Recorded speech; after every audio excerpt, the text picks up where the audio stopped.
So, let's move on this time to a full-on slasher movie from the late 80s, Hide and Go Shriek, which is a pretty simple plot here. A group of teenagers who spend the night in a furniture store because it has so many beds to fark in. And of course there's a psycho killer in the store that starts hunting them down one by one. And is he a psychic killer or a psychotic? Well, I guess one thing to mention is after he kills someone, he tends to dress up as the person that he kills to kind of mess with the next person that he's going after. Yeah, I think that adds sort of a really creepy element on a side note, but yeah, so I've seen this movie once before. I actually have it on Blu-ray, so it was pretty easy to watch it again. Yeah, I mean it's such a simple movie, and very low budget, and it was kind of surprising though because I think there's some really clever shots in the movie, which I don't know how. I assume it's intentional, but. And I think the reason why is because it's such a dark movie too. They're not working with much light in this movie, which adds to some of the creepiness and certain scenes where you can kind of see, partially the person. You don't really always see their face. It just I don't know. I thought it looked pretty cool in certain areas. For some of these people, I think it might have been their very first starring roles in a movie, and so some of the acting's a little bit up and down, but it's a cheap slasher movie, so you don't really hold that against it. Yeah, this is a movie that I've seen multiple times before. I really enjoy this one. It's simple, but I think it has a lot of what you look for in one of these types of movies, which is actually somewhat impressive coming from the late 80s, when the slasher subgenre was sort of dying down, and most of the slashers that came out around the time, you could just feel that maybe the early 80s had a much better hang of it. But this one, I think it's pretty fun. It has sort of a creepy setting. I think the kill is decently effective, and there's also some pretty interesting scenes here. Two scenes that always stuck with me. There's a scene involving the elevator, which sort of plays in maybe the second half of the movie, which I always thought was decently effective. And there's a scene toward the end of the movie, maybe the second half of the movie, in which the characters are trying to get the attention of a homeless guy from the front window of the furniture shop, but it's shatterproof glass, and they are not able to get the homeless guy or the police who is accosting the homeless guy to notice them. And that's it's a small scene, but even when I was like a kid and I saw that movie, I'm like, that scene just sort of stuck with me, because you can just sort of see the hopelessness. It's like the police were right there. The funny thing about it is, talking about cops turning up at the exact time you need them to turn up. It's not like anyone called them. They just happened to be going past at the same time they're banging on this window. But the funny thing is, the cops are just too distracted by this homeless bum on the street that they don't even notice. Yeah, talk about a kick in the face. And also, actually, and one more thing, and I'll throw this back your way. The ending of the movie, when we get to find out who the killer is, I think it's actually a pretty emotional scene, which you might not necessarily expect from a late 80s slasher. And I know it's not, I'm not saying like it's amazing, but I also have liked how they sort of wrapped things together like that. So there you go. Yeah, no, I thought the ending was pretty good. There's some unexpected parts to that, and so, I wouldn't necessarily call it the most surprising twist, because you don't really know too much about this person until right at the end. Suddenly just a few sentences fill you in on so much. One thing that I think that I would prefer to have been better is probably that opening scene before the credits, where he kills a prostitute, and yeah, I thought that could have been a lot better, but I after listening to I watched an interview with the director about it, and they're all pressed for time, and he's talking about all the problems they were having and low budget and all this kind of stuff, and you can kind of understand why some of these things were either rushed or didn't come out exactly the way they probably would have liked. Yeah, it's not really the most engaging opening. Um, it's been so long since I've seen this one that as soon as I start seeing this guy put makeup on, I'm like, what the hell am I watching right now? So I'm happy it picked up with these exciting characters. Actually, only two of which are probably even out of memorable, being Randy and what's her name, Bonnie, who is played by Bunky Jones. And I think also on a quick side note, I'm just trying to read my notes here. Bunky Jones had in my opinion, the best nudity scene in the movie. Three of the four main women had, between quick to okay nude scenes, and Bunky Jones had the best one. I probably You're preferred... probably a Kim guy, yeah. I don't remember the names of the characters, to be honest. I wasn't really... I have a problem with remembering people's names, even when I meet people in person. I forget people's names 5 seconds after I meet them. I had a notebook in front of me, and I was actually just writing them down. I was trying to figure out who's dating who, and yeah. Yeah, I mean, the one that I probably preferred the most is the one who claims it's her first time, which I'm pretty sure it wasn't. I mean, that was a pretty interesting striptease for someone who...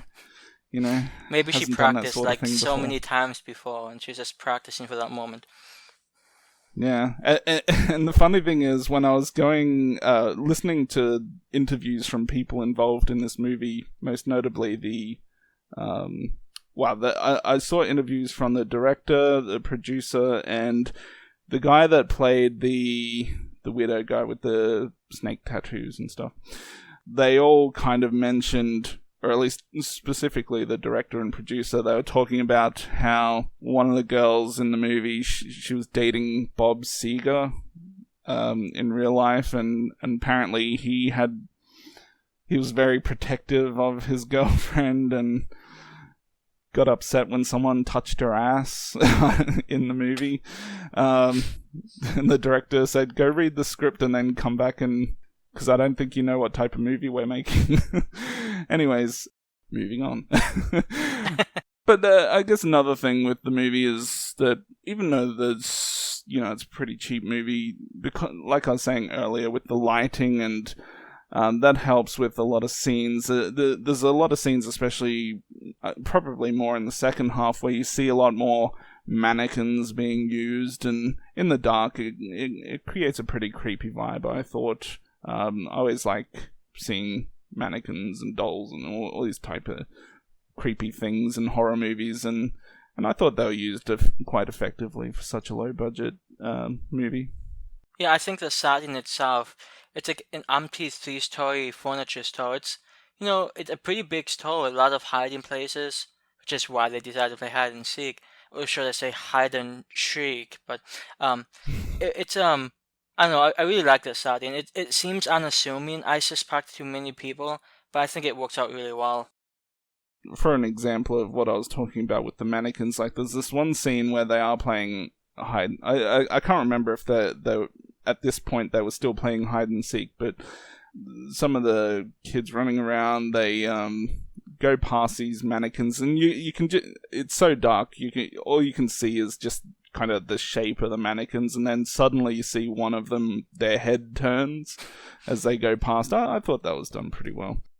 There's a couple of other things I'd like to point out. I noticed kind of halfway through the movie, and I should have probably noticed this earlier, the one guy wearing sunglasses. I mean, it's so dark already. How can this guy even see anything? That guy was probably my favorite character.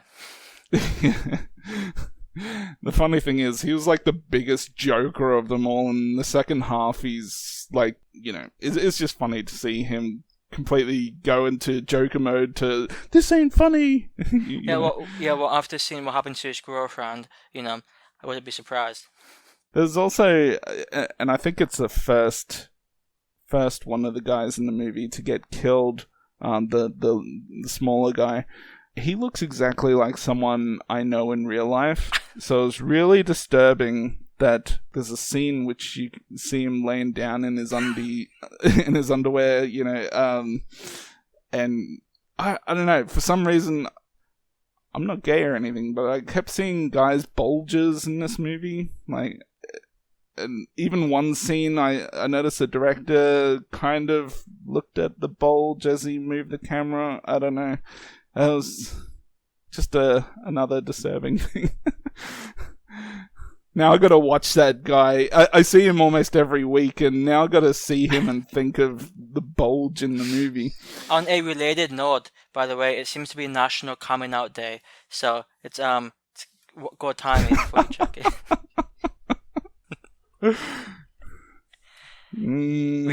We are 5 people are inclusive. I'm gonna have to get on like Pornhub or something and just click the lesbian section. One thing that I actually forgot about this movie, but when we're being introduced to the teenagers, most of whom are forgettable, it's such a goofy introduction, especially like that cow scene. It's like walk this way, and it's like horrible music pops up, and it's just so goofy. One of the guys in that scene, a movie that he went on to do not long after, a year or two after, I believe his name is Sean Cannon. He played the bad guy in Karate Kid 3. And I've actually heard him just briefly reference this movie a couple of times in interviews that I've seen him in, and he always refers to this as some shitty horror movie, some crappy horror movie. So clearly he doesn't really care for it. It was just something for him to kind of, help get his career started. Or maybe he just doesn't like because he followed it up with a much bigger budget type movie. I don't know, maybe that's why in comparison he calls it, piece of crap horror movie. But yeah, just kind of funny. Yeah, and with them playing hide and seek in this place, and some of the characters just go off and hide while they fuck. I mean, probably not the best way to hide from someone. Yeah, but if you are a voyeur like Randy is, you can enjoy it. I kept thinking, like, the one guy is, like, telling everyone not to make a mess and all this kind of stuff, but I mean, they're gonna have like jizz stains and other bodily fluids everywhere in this place with the amount of sex they're having. Well, he did technically say they should clean the baths afterwards, so it should probably be okay. I doubt they've got a laundromat nearby. I mean, what are they gonna do? Like wipe the crusty semen stains off? Maybe. Anyways. They're gonna have all kinds of juices, bodily fluids, just... National Coming Out Day was a perfect day for this movie. Yeah. Probably one last thing. It's just the poster art for the movie. I always... And I'm not sure if this was intentional, but I always found the poster art to be somewhat interesting because it's...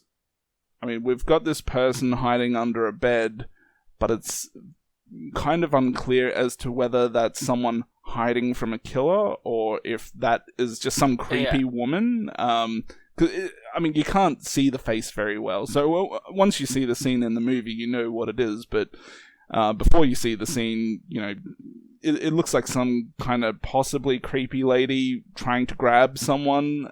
But on the flip side, the person standing there has tattoos, and I guess 30 years ago tattoos weren't not nearly as mainstream as they are now, and there is some, not that everyone who had tattoos back then was a bad person, but I'd say that was, back 30 years ago, you would associate tattoos a little bit more with rougher, bad type people than you would these days. So, it really is a bit confusing as to whether is the person under the bed the person to be scared of, or is it the person that's standing next to the bed? Yeah, I thought that was, somewhat cool.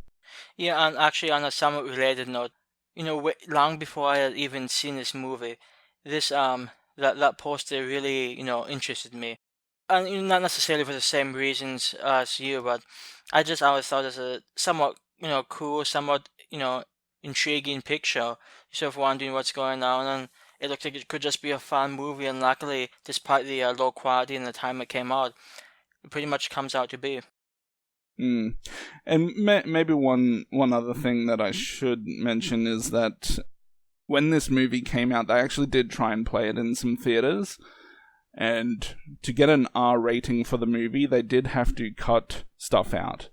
Really, the only thing worth mentioning that was cut is a part of that elevator scene where someone loses their head. Now, depending on where you watch this movie, I don't know if it actually ever came out on DVD, but some VHS releases had an unrated version where they just show the extra 2 seconds of this person's head coming off. But yeah, so depending on where you watch it, you may get that extra 2 seconds or not. To be honest, it didn't really affect the scene too much, because I saw both clips of that 2 seconds being in and out of the scene, so just something to keep an eye out for.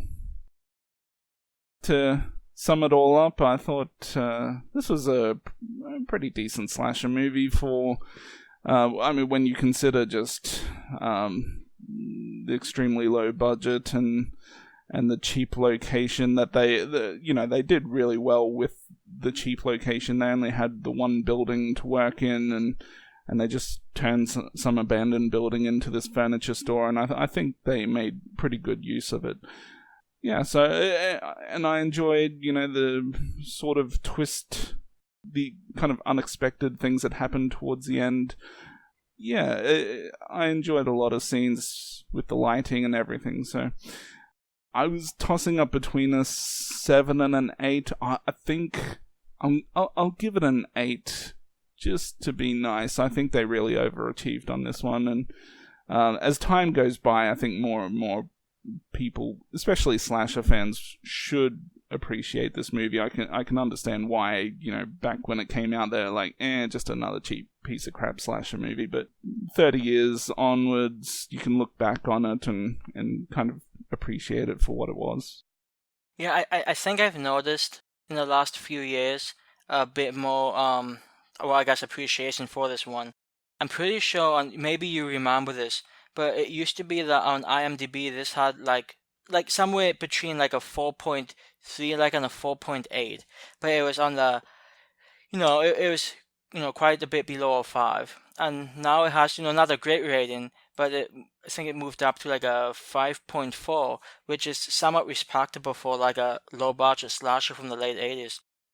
Yeah. Well, just on that note, I think I mentioned many weeks or months ago that I noticed that a lot of older movies, especially ones with bad ratings, tend to actually go up over time. Because I talked about some of my favorite movies and how they used to be like 4 point whatever out of 10, and they've jumped up a whole 1 or 2 points up to 5 and 6 out of 10. So yeah, even with Child's Play used to have like just over a 5 out of 10, something like that, like back in 2002 or whatever it was. And if we look now, I think it's getting closer to a 7 out of 10 or a 6.5, something like that. Yeah, so I'm just hoping that shows more people, taking a chance and watching these movies, maybe not expecting something great, but having a good time with it. And I have a good time with Hide and Go Shriek. It's a movie I've seen, like I said, quite a few times, and I enjoy it. And I probably would give this like an 8.5, and I'll round that down to an 8 out of 10.